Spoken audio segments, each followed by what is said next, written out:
welcome back to this video. This is a continuation of the C# beginner series.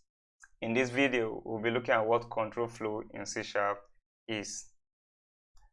Now, control flow in C#, it refers to the order in which statements and expressions are executed in a program.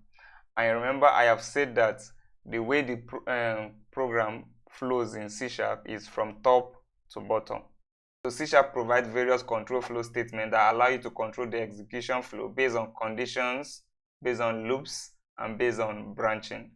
And we'll be looking at all of this briefly today, and then in subsequent videos we'll be expounding on them.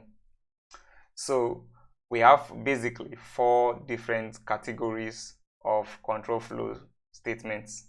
The first is the conditional statements. And inside the conditional statement, we have the if, else if, we have the else, and we have the switch.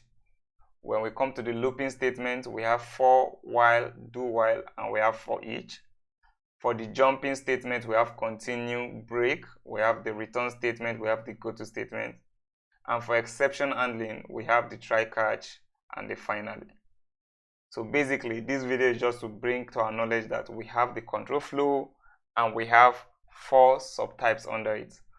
In the subsequent videos, we'll be looking at each of these subtypes and even the types under it. For example, the if. In the next video, we'll be looking at what the if and the else statement look like. I hope we enjoy this and see you in the next video.